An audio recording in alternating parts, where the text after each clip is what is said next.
आज हम खजूर और ड्राई फ्रूट्स की लड्डू बनाएंगे। ये लड्डू बहुत ही टेस्टी बनके तैयार होते हैं। इस लड्डू में हम चीनी या गुड़ का बिल्कुल इस्तेमाल नहीं करेंगे। इसके लिए हम लेंगे 2 कप खजूर। ये सीडलेस खजूर है, एकदम सॉफ्ट खजूर आपको लेना है।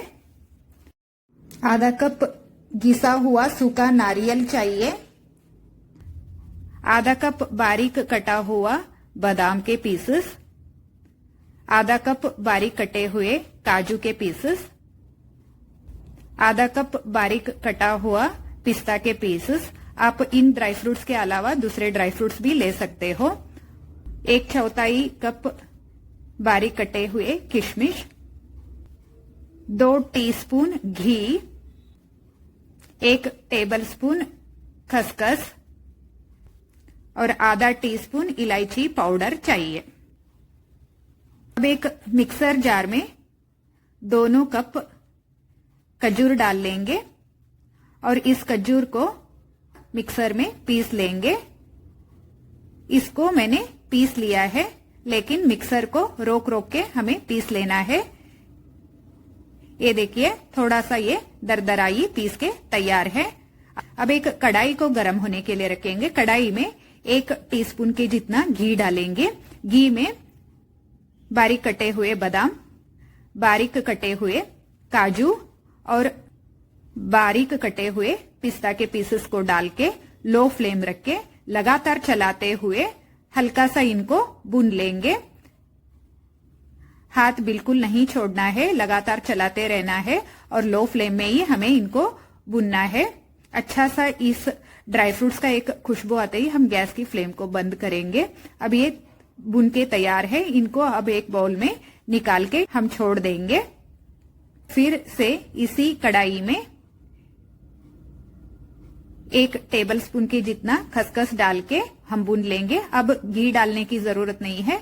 कढ़ाई में जितना भी घी लगी है उसी घी में ये भून जाते हैं। इनको ज्यादा भूनने की जरूरत नहीं है, ये बहुत जल्दी छटक जाते हैं। अब इसके साथ सूखा नारियल को डाल के अब हम गैस की फ्लेम को बंद करेंगे, नहीं तो ये सूखा नारियल बहुत जल्दी जल जाता है। ये देखिए कढ़ाई की गर्मी से ही हमारे सूखा नारियल भी अच्छे से भुन गया है। तो इसको अब हम उसी बाउल में निकाल लेंगे जिस बाउल में हमने ड्राई फ्रूट्स को निकाल लिया था। अब फिर से कढ़ाई को गर्म होने के लिए रखेंगे। कढ़ाई में 1 टीस्पून के जितना घी डालेंगे। घी को अच्छे से गर्म होने के बाद किशमिश को डाल के फ्राई कर लेंगे। किशमिश को अलग ही फ्राई कर लेना है। ड्राई फ्रूट्स के साथ अगर फ्राई करेंगे तो ये बहुत जल्दी जल जाते हैं। इनको भुनने में ज्यादा देर नहीं लगती है। ये देखिए कितने अच्छे से हमारे किशमिश फूल गए हैं। अब हम इनको उसी बाउल में निकालेंगे जिस बाउल में हमने ड्राई फ्रूट्स और सूखा नारियल को निकाल लिया था। अब इस कढ़ाई में घी है, इसी घी में अब हम सारा पीसा हुआ खजूर को डाल के हल्का सा हम इसको लो फ्लेम में भून लेंगे। अब ये बहुत ज्यादा कड़क है, इसको हमें लगातार चलाते हुए घी में भून लेना है। इस तरह से भुनने से ये घी के साथ पकता है और ये एकदम सॉफ्ट भी हो जाता है। ड्राई फ्रूट्स और सूखा नारियल, खसखस और खजूर को हमें इस तरह से घी में फ्राई करने से लड्डू का शेल्फ लाइफ भी बढ़ता है और इन सारे चीजों में जो मॉइस्चर रहता है वो मॉइस्चर खत्म भी हो जाता है। अब आप देख सकते हो खजूर बहुत अच्छे से पक गया है। ये अब हल्का सा सॉफ्ट भी हो गया है। अब हम इसको अच्छे से घी में भून लिया है। इस वक्त इसमें सारे ड्राई फ्रूट्स को डाल लेंगे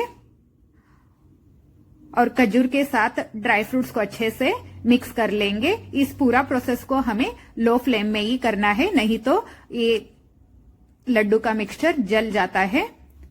ये खजूर लड्डू को मिठास भी देता है और बाइंडिंग का भी काम करता है। इस खजूर के वजह से ही हम लड्डू को अच्छे से बना पाते हैं। अब हमारा लड्डू का मिक्सचर बनके तैयार है।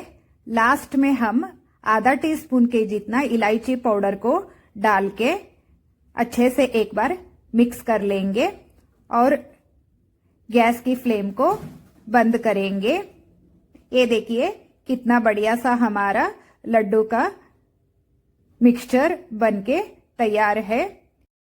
अब हम इस लड्डू की मिक्सचर को एक मिक्सिंग बाउल में निकाल लेंगे और इस मिक्सचर को ठंडा होने के लिए थोड़ी देर के लिए छोड़ देंगे। अब हमारा मिक्सचर ठंडा हो गया है, हल्का सा ये हाथ में गरम है। इस वक्त थोड़ा सा लड्डू का मिक्सचर को हम हाथ में लेंगे और एक एक करके लड्डू बना लेंगे। इस तरह से हमें हाथ से इस मिक्सचर को रोल कर लेना है। एक ही साइज की छोटे छोटे लड्डू बना लेंगे। आप भी जरूर इस रेसिपी को अपने घर में ट्राई कीजिए। मैंने अब सारे लड्डुओं को बना लिया है। ये बहुत ही हेल्दी एक लड्डू का रेसिपी है। अगर आपको ये मेरा लड्डू का रेसिपी पसंद आया है तो लाइक, शेयर, कमेंट और सब्सक्राइब कर लीजिए मेरे चैनल को। ऐसे ही नए नए इंटरेस्टिंग रेसिपीज को देखने के लिए फिर मिलती हूँ एक और नए रेसिपी के साथ। तब तक के लिए धन्यवाद।